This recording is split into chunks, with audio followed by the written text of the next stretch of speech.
जय श्री राधे कृष्णा। मित्रों, वीडियो को शुरू करने से पहले आइए प्रार्थना करें कि हे कृष्णा, जो भी भक्त आज इस अमृतवाणी को सुन रहा है, उनके जीवन में आपकी कृपा सदा बनी रहे और उनके सभी कष्ट दूर हो। मित्रों, इस अद्भुत वाणी को सुनने से पहले अपने विचार और भक्ति को व्यक्त करते हुए नीचे कमेंट में जय श्री राधे कृष्ण जरूर लिखें। श्री कृष्ण कहते हैं, जिसे तुम खोना समझते हो वही तुम्हारे मिलने की शुरुआत है। जब कोई साथ छोड़ दे तो शोक मत करो, क्योंकि अब समय है स्वयं से मिलने का। हम अक्सर सोचते हैं कि जो हमारे सबसे करीब है, जो हमारी हर बात जानता है, जो हमारी हर खुशी दुख में साथ रहा है, वो हमेशा हमारे साथ रहेगा। हम उस व्यक्ति को इतना अपना मान लेते हैं कि उसकी उपस्थिति हमारी जिंदगी का हिस्सा बन जाती है, पर जब वही व्यक्ति हमें अचानक छोड़ देता है बिना किसी कारण, बिना कुछ जवाब दिए, तब हमारे भीतर कुछ टूट जाता है। ऐसा लगता है जैसे हमारे दिल का कोई हिस्सा हमारे पास नहीं रहा। मन में बार बार यही सवाल गूंजता है, आखिर मैंने ऐसा क्या कर दिया। इस दर्द से निकलना आसान नहीं होता। शुरू शुरू में हर दिन एक सजा सा लगता है। नींद नहीं आती, भूख नहीं लगती और हर जगह बस उसी की यादें पीछा करती है। ये अकेलापन कड़वा लगता है, काट खाने को दौड़ता है। लेकिन ठीक इसी मोड़ पर जीवन ने हमें रोका होता है।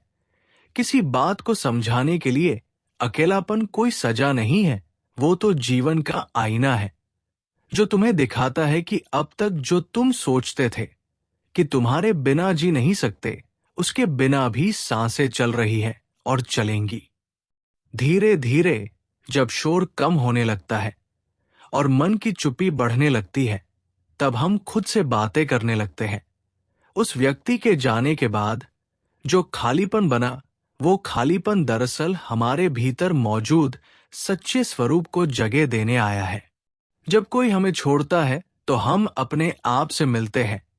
अब तक हम जो काम उनके सहारे करते थे, जैसे निर्णय लेना, मन की बात करना, अपने दुख साझा करना, वो सब अब हमें खुद करना होता है। यहीं से आत्मनिर्भरता का जन्म होता है। पहले जो चीजें असंभव लगती थी, अब वही चीज हम खुद करने लगते हैं। पहले जो भावनाएं हमें रोका करती थी, अब वही हमें आगे बढ़ने की प्रेरणा देती है। और सच तो ये है कि अगर वो व्यक्ति कभी गया ही नहीं होता तो शायद हम खुद को कभी देख ही नहीं पाते, कभी जान ही नहीं पाते कि हम क्या है, क्या कर सकते हैं। दुख, तकलीफ और अकेलापन, ये सब जीवन के वही अध्याय है जो हमें भीतर की रोशनी तक ले जाते हैं। जब कोई आपका साथ छोड़ता है तो इसका अर्थ ये नहीं कि आपकी कहानी खत्म हो गई। इसका अर्थ सिर्फ इतना है कि अब आपकी कहानी का एक नया अध्याय शुरू हो रहा है, जिसमें नायक सिर्फ आप है। आप अब जो किसी के सहारे नहीं, अपने आत्मबल पर खड़ा है। आप जो अब भी टूटा नहीं बल्कि और मजबूत होकर उभरा है। धीरे धीरे समय बीतता है और आप जब पीछे मुड़कर देखते हैं तो समझ आता है, शुक्र है कि वह चला गया। अगर वो नहीं जाता तो मैं कभी खुद से नहीं मिल पाता। इसलिए जब कोई जीवन से चला जाए तो तुम उसको स्वीकार करना, उसको पकड़कर मत बैठना, क्योंकि वह जाने वाला सिर्फ एक माध्यम था आपको आप तक पहुंचाने का। श्री कृष्ण कहते हैं, जो तुम चाहते हो वो तुम्हारे लिए सही हो। ये आवश्यक नहीं मैं जो देता हूं, वो तुम्हारी आत्मा की यात्रा के लिए उत्तम होता है। जब हम किसी सपने के पीछे वर्षों तक भागते हैं, अपनी नींद, अपनी मेहनत, अपने रिश्ते, सब कुछ दांव पर लगाकर एक मंजिल की ओर बढ़ते हैं, तो मन में एक ही उम्मीद होती है कि एक दिन ये सपना साकार होगा और वही पूर्णता देगा। कोई लोग डॉक्टर बनना चाहते हैं, कोई सरकारी अधिकारी, तो कोई एक बड़ी कंपनी में ऊंचा पद पाना चाहता है। और जब वो मौका हमारे सामने आता है लेकिन किसी कारण से हमारे हाथ से निकल जाता है, तो ऐसा लगता है जैसे सब कुछ खत्म हो गया। मन कहता है कि मैं इतनी मेहनत किया, इतने साल इस एक चीज के लिए जिया, फिर क्यों नहीं मिला। आंखों से आंसू रुकते नहीं और दिल मानने को तैयार नहीं होता कि जो खो गया है वही हमारे भाग्य में नहीं था। हम कई दिनों, हफ्तों, महीनों तक उसी एक विफलता को पकड़कर बैठे रहते हैं, वही सोचते हैं, उसी को दोहराते हैं। लेकिन जीवन की सबसे सुंदर बात यही है, जो हमें लगता है कि टूट गया, वहीं से जीवन हमें जोड़ना शुरू करता है।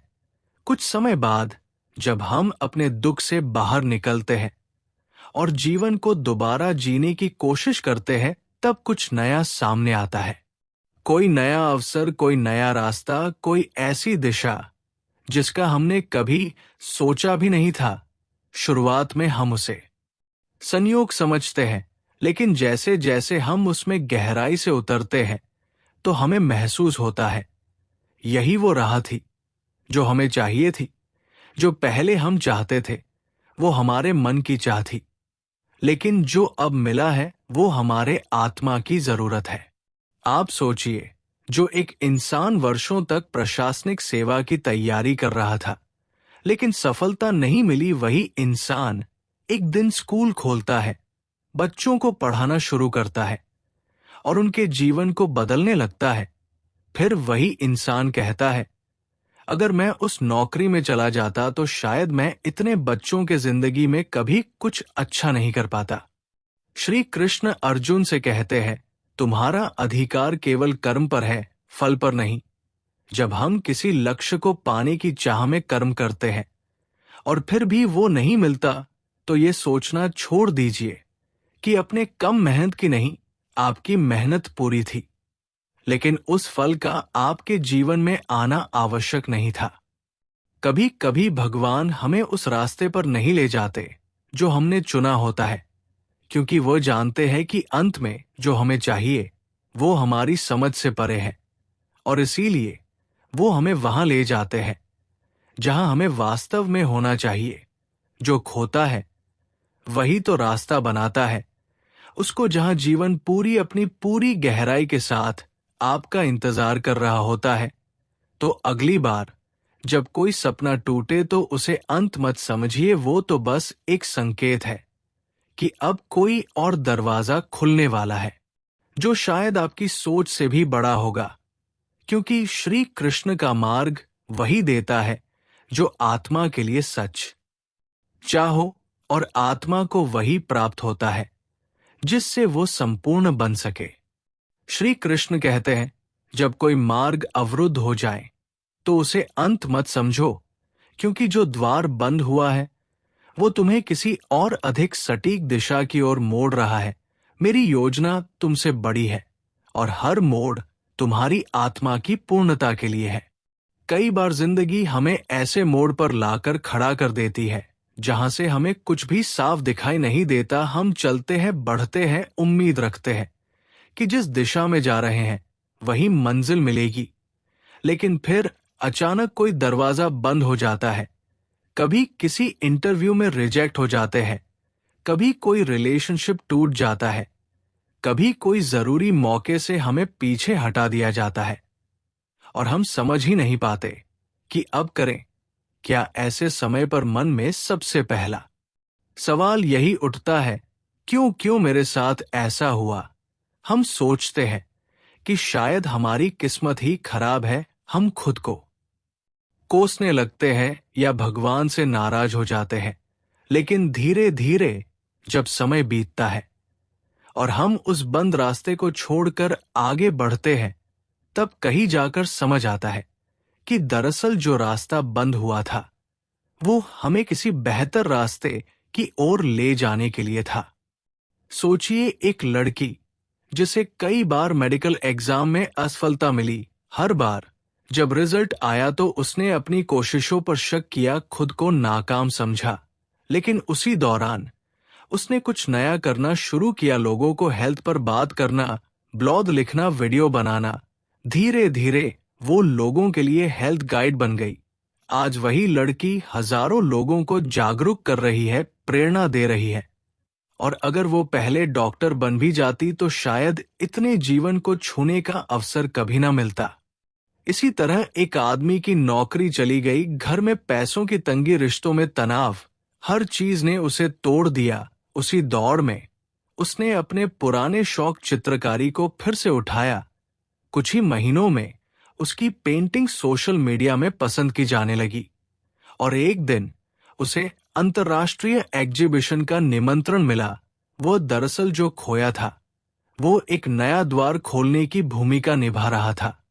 हम इसे हर किसी की जिंदगी में ऐसे मौके आते हैं जब लगता है अब कुछ नहीं बचा। अब कहाँ जाए, ठीक वही जब हम थोड़ा रुक कर सोचते हैं, अपने भीतर झांकते हैं, तो समझ आता है मैं तो और भी कुछ कर सकता हूं। मैं एक रास्ते तक सीमित नहीं हूं। हर बंद रास्ता एक नई दिशा की ओर संकेत होता है। वो संकेत सिर्फ उन्हें दिखाई देता है जो उन्हें देखने की इच्छा रखते हैं। अगर हम दरवाजे के बंद हो जाने के बाद खड़े रहेंगे, आंसू बहते रहेंगे, तो हम उस खिड़की को कभी नहीं देख पाएंगे जो थोड़ी दूर पर खुली है। लेकिन यदि हम उस खिड़की की ओर कदम बढ़ाएं, तो वहां से जो रोशनी आती है वो हमारी पूरी जिंदगी को प्रकाशित कर देती है। बंद दरवाजों से डरिए मत, वो सिर्फ रास्ते बदलते हैं, मंजिल नहीं। क्योंकि वास्तव में जो तुम्हारा है वो रास्ता कोई भी हो, वो तुम्हें मिलकर ही रहेगा। फर्क बस इतना है, क्या तुम देख पा रहे हो या अब भी उस एक दरवाजे को ही ताक रहे हो जो अब बंद हो चुका है। हर बार जब जीवन कहे यहाँ नहीं, तब समझ लीजिए कहीं और कुछ और भी अच्छा आपका इंतजार कर रहा है। बस उठिए, आगे बढ़िए और वो रास्ता खुद बनाइए। क्योंकि आप केवल चलने के लिए नहीं बने हैं, आप रास्ते बनाने के लिए बने हैं।